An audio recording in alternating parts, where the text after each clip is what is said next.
Peter B will not qualify as a training manager in Dangote Group, Renault Mockery. He says, with a second-class philosophy degree, Peter B will not qualify to be employed in a bank or in an oil company, or even as a training manager in Dangote Group. Yet, obedience to Obi is better than a PhD, Kwakwanso, and master's with distinction. Atiku, no be juju. You know what? Again, it's Renault Mockery, and I think, from the beginning with the whole electoral process, I personally find that his speech value has just been diminishing, and it's diminishing very, very fast. I mean, for someone who calls himself educated, you're actually going to use degrees to measure intelligence and measure competence. What are you saying? Literally, we're in a world whereby people even think degrees are useless because, again, your competency and you able to have skills to help you in the real world, no matter where you are, is so key. You have people that are so innovative that they are making money and do not have degrees. They are living the best life, they're designing the life that they want and do not have degrees. So you're telling me that the higher, because again, these letters, A, B, C, D, PhD, MSc, LJK, WZ, like these are in a field of academics. Of course, you can say yes, great. But we are talking about ideas. We're talking about leadership. You cannot buy leadership with your degree. You cannot. That is why there's a difference with those who do well in school and then you put them in the real world, but the race is different. The classroom now is different. The test is different. It's like we are talking about competencies, okay? And it's like, compare with how they communicate. I mean, these are what people will say the soft skills are. Not just you being able to have a degree. People having degrees, people having first class. People have first class in ant studies. People have first class in degrees that don't even matter. But the point is, what have you been able to do? It's competencies and skills. As much as you want to have your degree and have everything, it's like, do you know how many people who have dropped out of school and are still great? Again, being realistic in our world, you can still, it's being realistic in our world, your degree paper, it matters a lot. But it doesn't mean that you achieving what you want is impossible.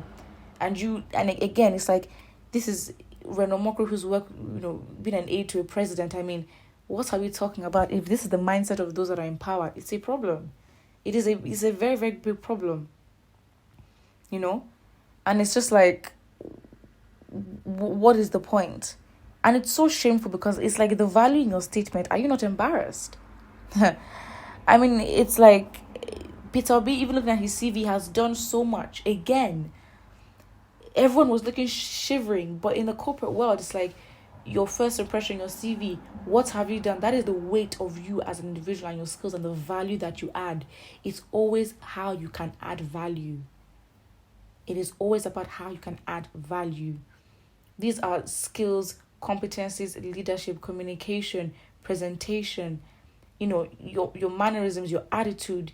These are things your degree cannot give you. You can have idiots that would literally have a master's and a PhD, but when it comes to being practical, there are different types of smart. But you being a president is not limited to book smart only. It's so embarrassing that this is the mindset of somebody who's been an aide to an ex-president. You see, the problem with this person called Renault Mockery is that he likes abusing people. If you abuse him, it will hurt him and it will block you. But how can Atiku get a master's degree without a bachelor's? It's funny. Lol, yet he was chairman of Fidelity Bank at 40. Renault, it would be nice if you publish your CV on the internet. Exactly. So you're talking about the corporate world. It's the value that you add. Again, if you're able to build yourself in your prime years, what is stopping? Nothing would stop you. It's so confusing. Nothing would stop you. And it's so shameful because it's like you're comparing to such individuals like Kwakwanso and Atiku who have a PhD and a master's, but are they the ones going to speak in Harvard? Are they the ones going to Oxford University to speak?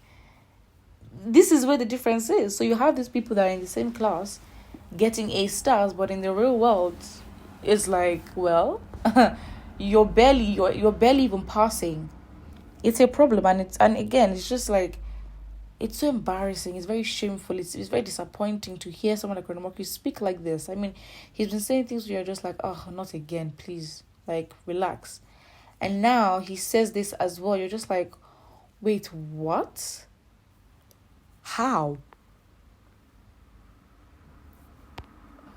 Rather relax, all the presidential candidates will be in a debate very soon. Exactly. I'm like, it's funny because even the way Peter Obi speaks, the way he presents his facts, the way he lays out his arguments, the way, anybody can understand him, but yet he keeps that level of professionalism and courtesy, but yet so professional, so profound, so intelligent. Again, I don't think is this how people make themselves better? I don't think Peter Obi is doing the magical stuff. He's just improved on himself so much. It's like, of course, why somebody like him can draw so much crowd and be of so much influence, and people like Renamoki will continue to be so bitter and they will not understand it. This is an individual that has worked on himself so much. And working on yourself is not just, getting your degree, but it's the value that you bring, the confidence that you have. Look at Peter B's approach. I mean, this is why it's like those that would look at him as a mentor, as someone to follow. It's very important, the way you carry yourself. I mean, this man has not tried to convince me as to why I should pick him to be president. He makes you see the value in him, says, I can do this. You go do the research for yourself and see why you should pick me. Because I know I'm the one for the job, but do you know if I'm the one for the job for what you want to achieve? And that's why everyone go do their research on Peter Obi. Imagine, who has been searched up and criticized more than him?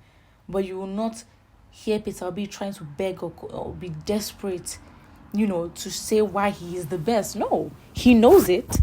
He's proven it. He tells you, go and search it. And then you come back and you tell me whether I'm the one for you. And I think such level of confidence, it's not convincing. In fact, it makes it even more convincing for him not to be convincing, if that makes sense.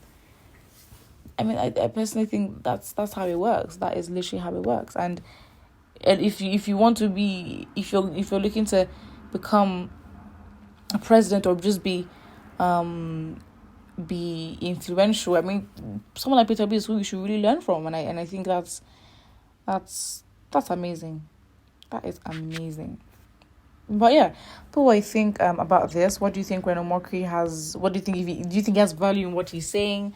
And personally, do you also think that what he's been saying recently has just been diminishing his value on the internet? And again, it's like, well, he's really solidifying that he's someone I will not listen to, but I won't take as seriously. Yes, he may still speak facts in the future. I'm not saying that, but it's like you're building up a wall, and I think that wall is getting very strong.